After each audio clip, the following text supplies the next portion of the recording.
Have you ever left a conversation replaying every word you said, wondering, did I sound stupid? Did they judge me? Or maybe you've kept a secret, not to be deceptive, but because you were scared of looking like a failure. Here's the truth. Image anxiety is slightly wrecking your relationships and your peace and your self-worth. But today, I want to show you how worrying less about how you appear and more about what actually is can set you free.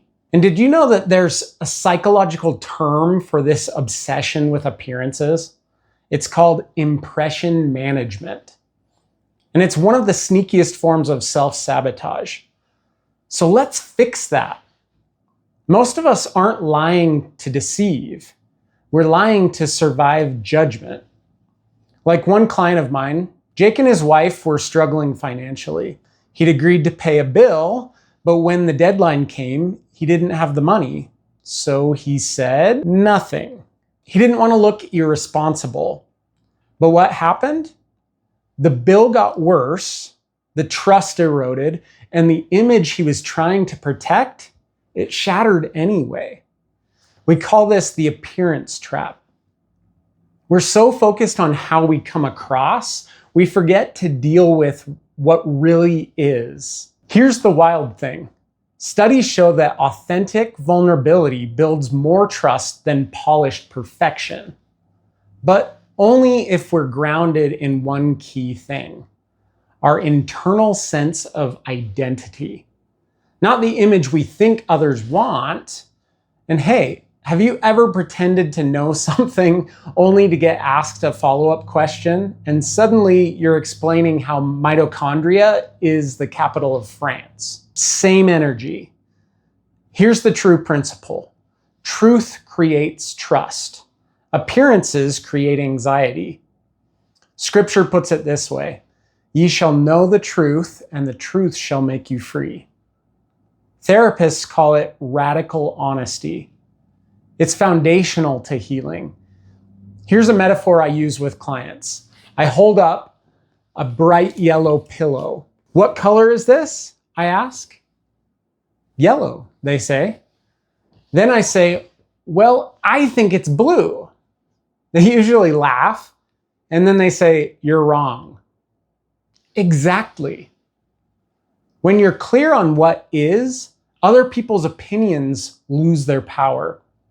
If someone says you're lazy, but you know you're showing up with integrity, you don't need a PR campaign. You just hold the pillow. But what if you don't know the color yet? What if you don't trust your own perception? I'll show you how to rebuild that.